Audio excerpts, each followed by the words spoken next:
All right, Tyler Perry fans, this was brought to my attention, something I did not notice going through the Variety interview with Tyler Perry. I mean, he said this in the 20-minute portion of the interview.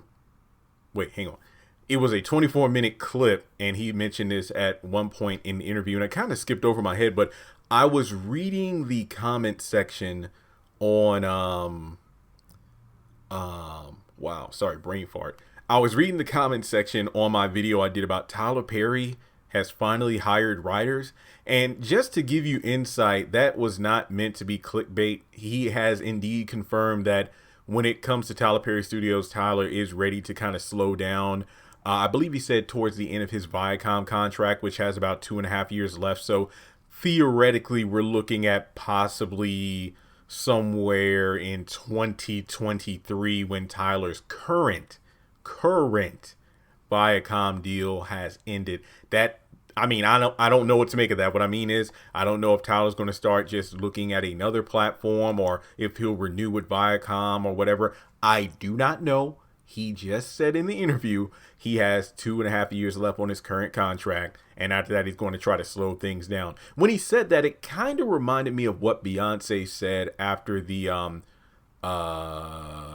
wow, not, was it Coachella, right? Or Homecoming, right? Basically the big Beyonce project that happened about a year or so ago. And she's like, the way I dieted and trained and whatnot for that performance, that's the last thing I want to put my body through that kind of hell for. But it made such a huge impact. Kind of reminds me of what Tyler's saying, like he's ready to kind of pass on the reins to new writers and whatnot. But to clear up any kind of misconception, based on the interview, which I stated in the video, because again, I really don't want people to come across like I'm doing clickbait videos. That's not it. And I even linked the article in the video comment section. It seems like there are new projects, and Tyler even mentioned this at the beginning of the year when he was answering the backlash from the video he did about not having a writer's room. And he's like, look, there are upcoming projects at Tyler Perry Studios that I'm not going to be the writer on. It's going to be new writers. But I think that when it comes to like the haves and the have-nots and House of Pain and whatnot, those will still be Tyler Perry shows where he's doing everything.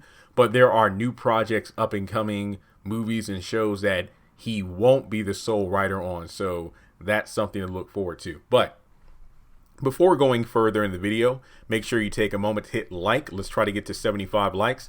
Hit the subscribe button. That way you can help me reach 150,000 before the end of the year. Hit the bell notification icon and select all. That way you are notified whenever I post content to the channel. And finally, follow me on social media. Links are in the description below. And also, like last time, in the top comment in the comment section, I want to pin a link to the article. This was a very good interview. You know, I just love whenever Tyler Perry does an interview like this. He talks about not only the progress when people ask him about, you know, his journey and whatnot, he also addresses where he plans to go next with Tyler Perry Studios. And as I always say, it's almost like a pseudo disclaimer. The man is so hardworking. He presents opportunities to others, and I applaud him so much. But there are so many things I'm going to address in this article, which again, I definitely recommend reading the whole thing, or at the very least, watching the interview. It is 23 minutes, 5 seconds. I know because I'm hovering my mouse over it as we speak. So I want to take some of the parts of the interview, go over my thoughts, because people really wanted me to address, hey Jeremy, in this interview, Tyler talked about how for those who criticize his writing and whatnot, they clearly aren't his audience. Here's the direct quote. Okay, it's like 2 paragraphs, but here we go. Heck, I might actually read more, because the more I'm skimming over it, the more I know some people are like, dude, shut up and get to the point. But guys, seriously, bear with me. There's a lot of stuff in here. Okay, here's something I didn't know. Here is something I didn't know. And if I started writing for critics, the only movie that I ever wrote that got any kind of critical acclaim was 2010's For Colored Girls, but that didn't do very well. I know to speak to the audience. That is the business. That is the voice. Those are the people that matter most to me. I completely agree with that. I mean, honestly, it's like it's one of those situations where I really feel like Tyler Perry has his niche, his audience. the people who are actually into what he's writing. And who gives a damn about, I mean, it's almost like when Drake was at the Grammys, like, what is this? Nobody, I mean, who cares? You're a winner if you have people standing in the rain or the snow trying to buy a ticket. You're a winner if you have people quoting your lyrics or whatnot. You're a winner this, you're a winner that. And I ain't mad at Tyler Perry for that. I mean, he's found his audience and he makes the content for them. Okay, and up above that, this is the infamous paragraph. Okay, let's see. Okay.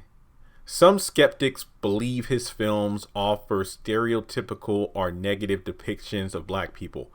Others dismiss the quality of the production, suggesting that since Perry writes them all himself, he's stretched a little thin and it shows.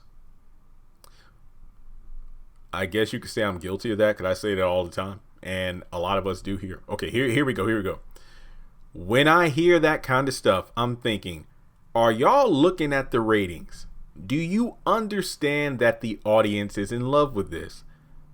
Because if you're complaining about my writing, you're not the audience. My audience love the way it's done and the way the stories are told. And from the beginning, it's always been about being true to them. I got problems with this statement. Now, again, remember, this is my opinion.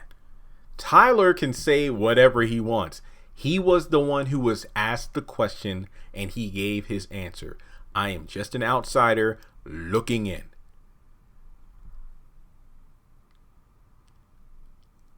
I can't really, okay, I disagree with what he said, but at the same time, this is the industry where not all the time do the shows with the highest ratings or the shows or movies that get the highest or get the decorations in regards to awards are the best pieces of content.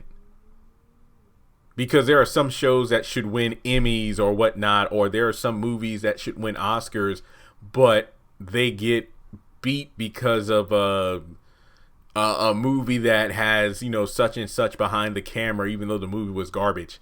But at the end of the day, it's about the audience. But my thing is this. I feel like, not to sound entitled, but I feel like I've built a pretty big audience here on YouTube. I don't think 147 subscribers is anything to shake a stick at. Wait, hang on. Wait, is that how many I have? Let me check. Sorry, I actually have not checked in a few days. I've been busy working on things. I haven't been looking at my numbers like talking about, but let's see. Yeah. Well, yeah, we're less than 100 away from 148,000. That's why I say we're knocking at the door at 150, and I hope to get that much by the end of the year. So long story short, I almost have 150,000 subscribers. I would like to think that our voices matter because we're a large community, and that was the whole point of starting this channel. It was not about doing this for a living. It wasn't about making money. I was making videos because a friend was like, hey, your blog is great, but more people watch videos than read blogs. So why don't you try to shift over to YouTube? And here we are now.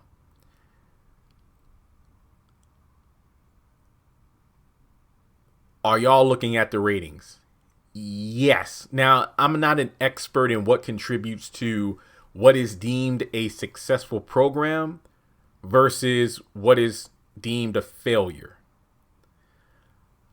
When it comes to cost measures, I think Tyler Perry Studios is efficient because since he creates and owns everything, I mean, you would think like the network or whatever doesn't have to chip in a lot of, what is it, like capital into what Tyler Perry makes. So he's able to put out content like it's nobody's business, which is a not so much of a cost to them. So I think that even if a Tyler Perry show is a lower rated show than, let's say, and I'm just picking a random name out of a hat, let's say a Will Packer show, it's possible that at the end of the day, let's say if Will Packer shows have maybe like a 20% lead over Tyler Perry in ratings when it comes to cost efficiency, you would think that the Tyler Perry show would be more likely to continue on while the Will Packer show is canceled. Now, again, if there's anybody watching this video that works in television or the film industry, or if there's anybody working at Will Packer or Tyler Perry Studios that would like to fact check me on how the industry works, by all means, I welcome it. Feel free to reach out to me.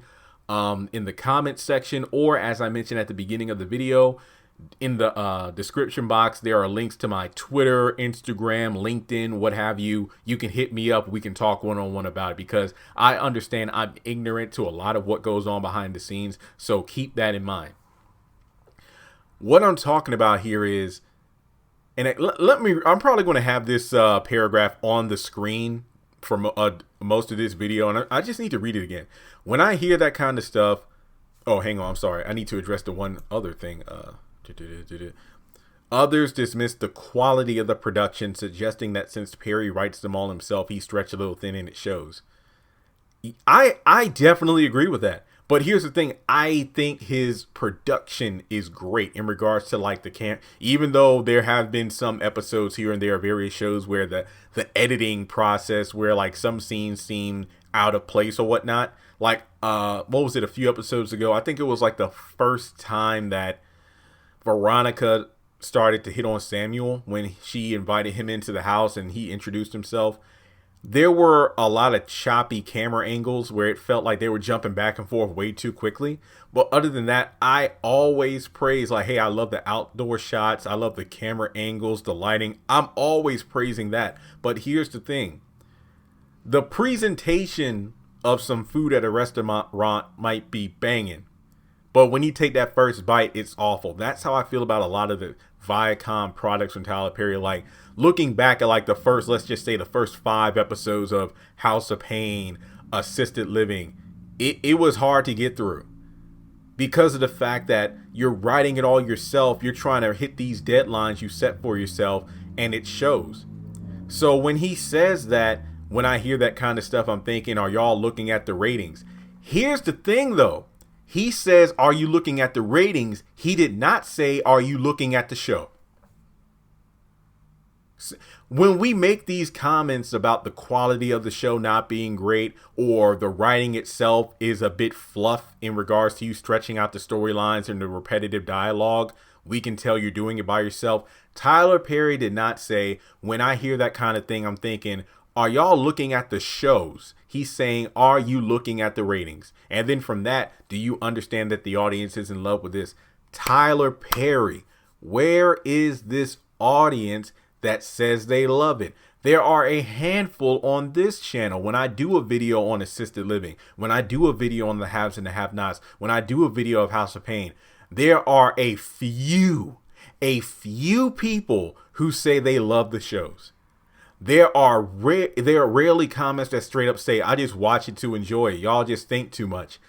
There are way more comments that say, Miranda's annoying. They keep standing in the same spot. The dialogue is repetitive. How long is Jim going to be in the hospital? Why is Catherine in jail so long? And the list goes on and on and on. Then he goes on. Because if you're complaining about my writing, you're not the audience. My audience loves the way it's done and the way the stories are told. And from the beginning, it's always been about being true to them. Again, I got a problem with that. But I am always quick to recognize I'm not the billionaire. I'm not the one who did the plays or the movies or the shows. I'm a fan, and to be honest, I felt like I was the audience, you know? I mean, in case in point, I'm not trying to take jabs at people when I mention this, but I feel like Kevin Hart's a good example because, of the big name he is.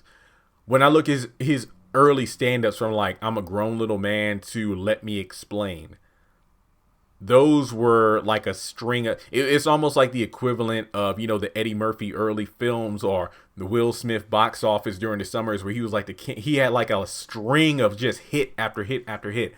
And correct me if I'm wrong, but I believe it was, I'm a grown little man, seriously funny, laugh at my pain, Let Me Explain. Then after that, his stand-ups, what was it, What Now and the Irresponsible Tour, some of the worst stand-up specials I've ever seen.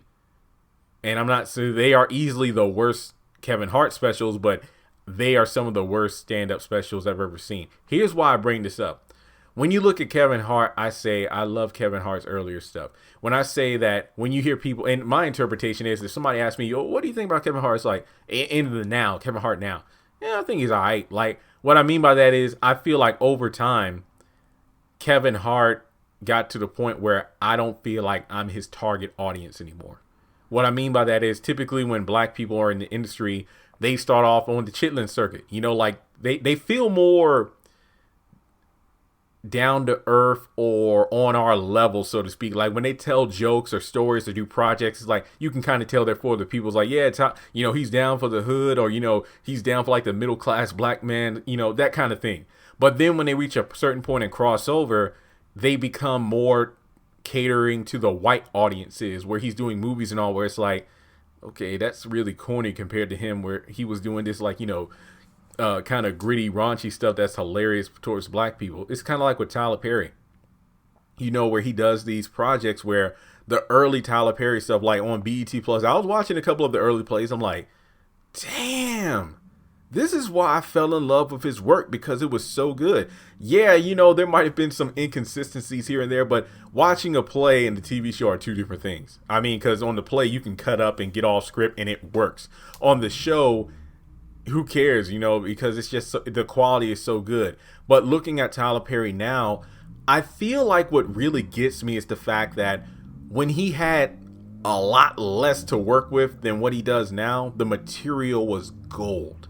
But when you look at a man who has like the biggest studio in the country and he's putting out mediocre projects, I feel like that's where the criticism comes from. Now, I completely understand the rationale or the thought that a lot of people go through. Is like, see, that's what we do. We tear our own down. Like when they reach a certain level of success, like we're rooting for them at the beginning when they're climbing the ladder. But when they get too far, when we think they get too high up, it's like, we got to tear you down. That's not what I liked. That's not what I want to come across as doing when I do this kind of video, because of the fact that Tyler gives opportunities. And that's the thing. People in the comments have told me, it's like, see, why are you complaining about Tyler Perry stuff? Well, why don't you build a studio? Why don't you give opportunities? I never said the man did anything bad about that. Like, I commend him where he talks about how, you know, hey, I had this, guy out of jail who works now, or this homeless person, or this, you know, person who came out and their family dismissed them. That, I love that kind of stuff, because Tyler gives opportunities that Hollywood isn't giving black people. But the problem is, I just feel like when he says this kind of stuff, it's almost like, well, damn, because if you're complaining about my writing, you're not the audience. I kind of feel like that's a bit of a personal attack. And I know I'm not trying to make this about me, but in a way I am, because when you say audience, I'm a part of that. My audience loves the way that it's done and the way the stories are told. The dragged out writing, the inconsistent character personalities, the way the shows are just filmed in a matter of days, and it shows when it comes to the delivery. And the biggest sin is like the 99% of the time the show is done in one take, or scenes are done in one take, and it definitely shows. And from the beginning, it's always been about being true to them. I might actually put a poll up or something like this, but for everybody watching this video, if you've been like a Tyler Perry fan from the beginning, I'm talking about like the early play days. And you know what? I'll even throw in people, because everybody comes in a different walks of, everyone comes into, when it comes to like a certain thing, like let's say a television franchise or whatever, or, you know, a movie franchise, what have you. It's like everybody comes in at a different time. Like let me just use Scooby-Doo as an example. Like some people came into Scooby-Doo as a kid watching What's New Scooby-Doo, or A Pup Named Scooby-Doo, or Scooby-Doo Where Are You, or Scooby-Doo Mystery Incorporated, you know, just to use that as an example. So even though they all came into the franchise at different times, they'll have a different experience. You know what I mean? So when it comes to Tyler Perry, I feel like, as someone who grew up watching the plays and then the movies and then the sitcoms and, you know, everything else, I feel like when you say that kind of stuff, it's almost like you're dismissing the very people who helped you to get to where you are now. So, and I know I sound like a pastor repeating the same thing, but hey, I did study seminary. When I hear that kind of stuff, I'm thinking, are y'all looking at the ratings? Do you understand that the audience is in love with this? Because if you're complaining about my writing, you're not the audience. My audience loves the way that it's done and the way the stories are told. And from the beginning, it's always been about being true to them. And I understand he's in a business. It's a cutthroat business. But at the end of the day, Tyler Perry has definitely looked out for the people he works with in front of and behind the cameras with. That's why I love the Keith Burke interview, which again, I want to shout out Keith Burke, aka Derek David from the Haves and the Have-Nots, for my most entertaining interview yet. I am working with some other people to do interviews in the future, and I will keep you posted whenever we get dates finalized for those. But I just love when he was like, I was so nervous when I did my first scene, and after I delivered my first line, Tyler Perry was like, hold. And I'm like, oh man, I messed up. I'm about to get fired. And then Tyler came up to me. He's like, hey, come here. Derek is a good dude, just like you are. And then after that, I was able to nail it. In every scene I've filmed from that point on, one take. And it shows, because I've never seen a Derek scene where I'm like, dude, the acting was bad. And I'm not just saying that because I spoke with Keith Burke. No, I'm being completely honest there. So those moments where Tyler Perry's off camera doing that kind of stuff, I believe it, because I believe he's a good guy. But when it comes down to being a consumer and purchaser of the Tyler Perry Studio brand, I just want better quality. So it almost like a weird segue, but I believe that it was trending. I did see a few things about this when Cardi B did this rant video going off on fans saying like, who are you to tell me what I should say and what I should do? Like, you're not the one paying my bills and whatnot. And it's like, yeah, we kind of are. Not me personally. I'm not a huge fan. Not speaking negatively about it. I just don't buy the music and whatnot. It's just one of those situations where I saw it going viral and people made a point of saying Cardi's lashing out at the fans, but the fans are the ones who put you into the position you are now in the mansion, in the videos and everything. So you might want to watch what you say. So I feel like when Tyler says this kind of stuff, it's justified in the sense like, you know, haters going to hate. But speaking as a fan for over a decade, I'm disappointed.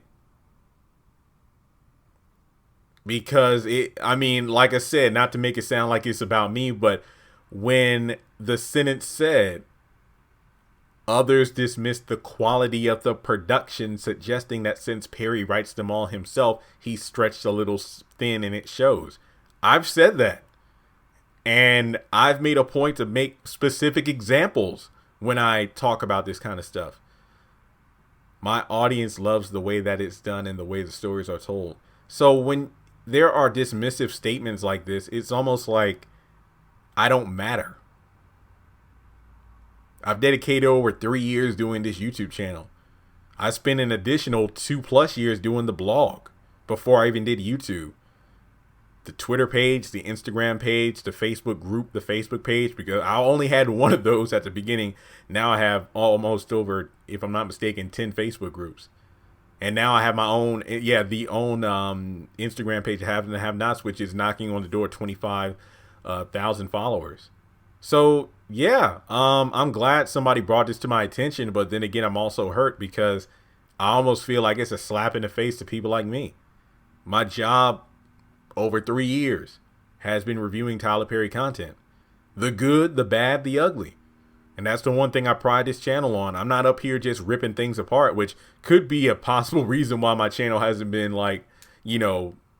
shot to death by the Tyler Perry Studio brand. It's like, hey, this dude's doing an entire channel where he's just shitting on your work. Shut him down. No, I don't know if they have the ability to do that, and I'm not trying to test that theory, but I will say that, or I'd like to hope that perhaps because on my channel I give honest reviews, criticisms, and praise, that could be a reason my channel is still allowed to thrive the way it is now.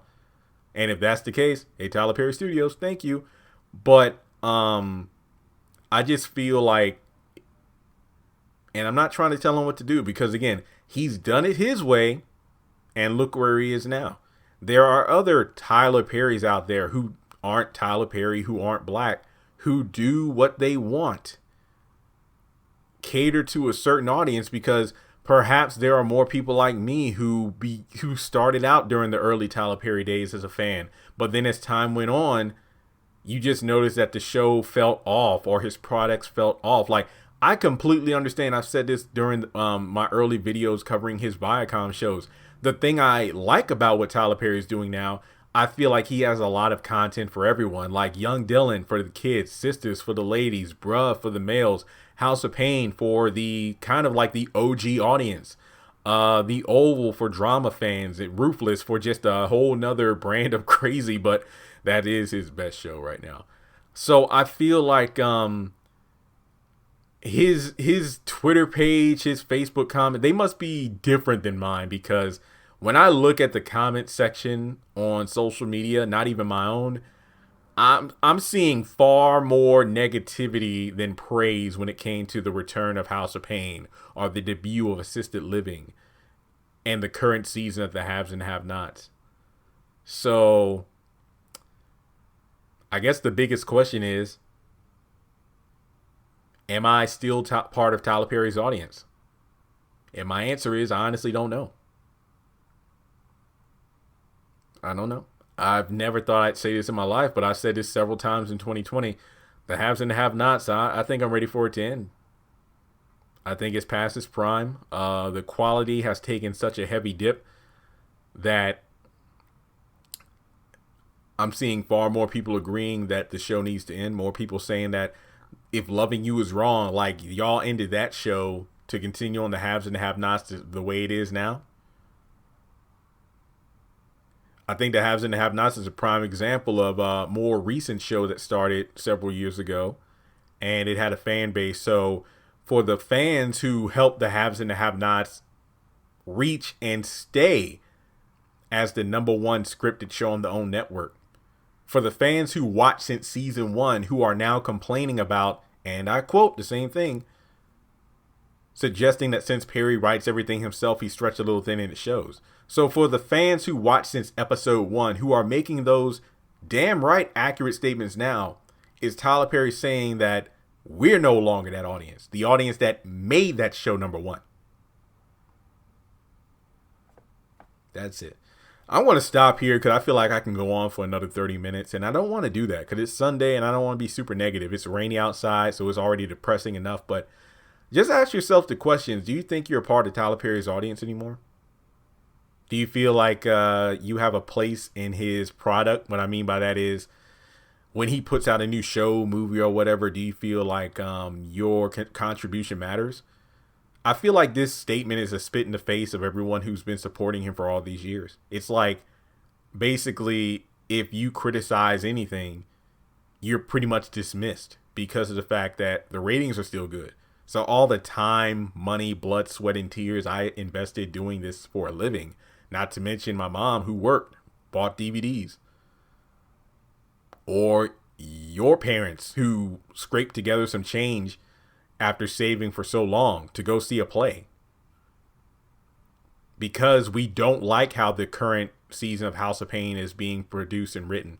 Because we don't like how the haves and the have-nots has been dragging its feet, introducing like 50 new characters an episode, and the story hasn't moved since like 2015. Is Tyler Perry saying we don't matter anymore? That we're not the audience? Is that what it boils down to? The people who put him in a position where he can sit from a mansion and make those kind of statements, do we no longer matter? Has he just kind of turned his head and it's pretty much a, hey, I'm putting out content, and if you like it, that's great. If you don't, you're not the audience, so you don't matter. That's something I think we should all reflect on the next time before we decide to flip on a Tyler Perry production. So, yeah. I've already done my plug. I don't even feel like doing the plugs, but I like to thank the patrons over on Patreon for, supporting me. Like, you don't have to, but I really do appreciate it. Sending $1, $2, $5 a month to Patreon just to show, hey, Jeremy, I appreciate your content. Keeps me entertained. But if you would like to donate, feel free to do so on PayPal or Cash App. Not mandatory, but I appreciate it. So I feel like if I ever get to a point where I make that kind of statement, feel free to call me out on it.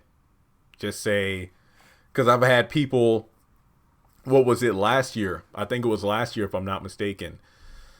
Or was it earlier this year? I honestly cannot remember. 2020 has my memory foggy. It's like, I remember one season, You know what? I think it was this year when the Haves and the Have-Nots came back. Yeah, it was. When the Haves and the Have-Nots came back for season 7 during basically the first 10 episodes of 2020.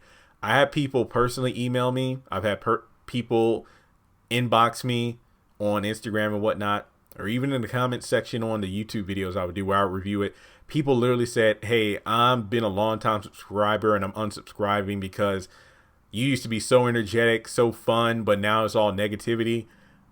And I understand, like, I didn't fight them on it. I didn't beg them to stay. Like, my mindset wasn't even, well, who cares if you leave? I have like 100,000 plus subscribers. There'll be 50 people to replace you in a heartbeat. I didn't think that. That wasn't my mindset. I just remember at that time leading up to January. So about this time last year in 2019, I remember stating like, guys, I started watching Greenleaf. I started religiously reviewing If Loving You Is Wrong. Ambitions was on the air. And then at the time, I remember juggling the upcoming shows, Sisters, The Oval, then Ruthless. And I'm like, hey, guys, I'm going to be real with you. When the Haves and the Have-Nots comes back at the beginning of 2020, I'll have far more experience reviewing a bunch of shows, better shows that have better pacing and character. So the Haves and the Have-Nots, when it comes back for season 7 after this 6-month hiatus, the gloves are off. I'm going to be reviewing this show firm but fair. So when the show started and it was trash, that's when the people started saying they're leaving the channel. And I did not say that, oh, well, my audience on YouTube, they love the way I always do things. So if you don't love how I do it, you're not the audience. No, I didn't think that. I made it clear before the show started that if the show still has all these massive problems that it has now, I'm not going to be kind and gentle. I'm going to be hard on it because I've watched shows like Greenleaf and Ambitions that have much better pacing, character, writing, and production. So I'm not going to give the Haves and the Have-Nots a pass, even though it is the show that made this channel.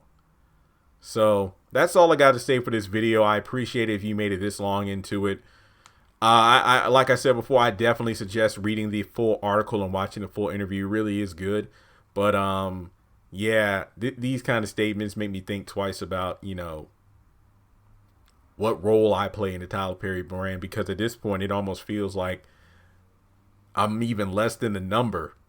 It's like all the money spent on DVDs and movie tickets and the cable bill to get the extra fees on cable to get the own network. It's almost like it doesn't matter because, hey, you don't like it, change the channel. And that's absolutely true. I mean, I could just find other content to review that's non-Tyler Perry affiliated, because I remember when the Ambition show came on, I just received so much love from the cast and even the producers and all. Like I've told you, they've contacted me and stuff like that. So I felt far more love from a newer show from a different company than I have in a couple of weeks than I have with the Tyler Perry stuff I've been reviewing for years.